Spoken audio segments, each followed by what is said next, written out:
I think it's hard to process what's actually happening right now, which is most people are going to get COVID.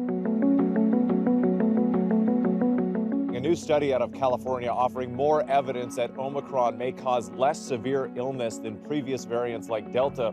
The problem is the virus is spreading like wildfire across the country in record numbers, inundating hospitals. The acting head of the FDA saying it's now critical to make sure the healthcare system and essential services can still function.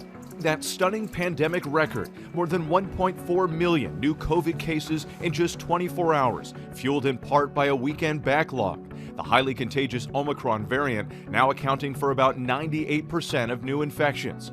In just the last week, an average of 9 Americans testing positive every second. But in New York State, some hope on the horizon. COVID numbers starting to plateau for the first time in weeks. Hospitalizations also slowing down. This is, to me, a glimmer of hope in a time when we desperately need that. But on Tuesday, top health officials in the hot seat on Capitol Hill, facing fresh criticism over a lack of testing and what some lawmakers called confusing guidelines. I'm not questioning the science. I'm glad you refrained from testing mandates. But I'm questioning your communication strategies. And no wonder that the American people are confused. The pressure is on. Democrats right now are calling out their own. Senate Majority Leader Chuck Schumer naming names, Kyrsten Sinema, Joe Manchin, for not budging, but that pressure isn't working. President Biden not holding back. I've been having these quiet conversations with the members of Congress for the last 2 months. I'm tired of being quiet. He's not naming names, but clearly calling out those moderate holdouts in his own party for refusing to change Senate rules so Democrats can pass voting reform without Republican support.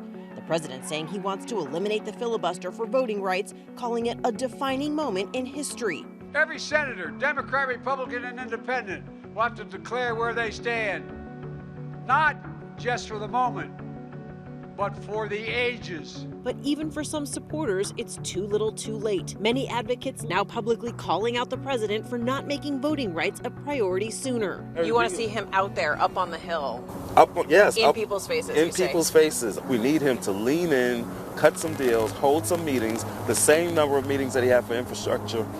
He needs to have for voting rights. 19 states passing restrictive voting laws in the wake of former President Trump's lies about a stolen election, many taking aim at things like early voting. Georgia making it illegal to bring voters waiting in line food or water, and limiting access to boxes where voters like Bridget Muldrow can drop ballots. Well, I've heard the new term, like the new Jim Crow 2.0. And it's kind of seeming like that, like trying to go backwards. You feel like you're being targeted as an African-American woman in this state? Yes. I do not appreciate that. Muldrow, a child care worker, now says she's not sure how she'll vote.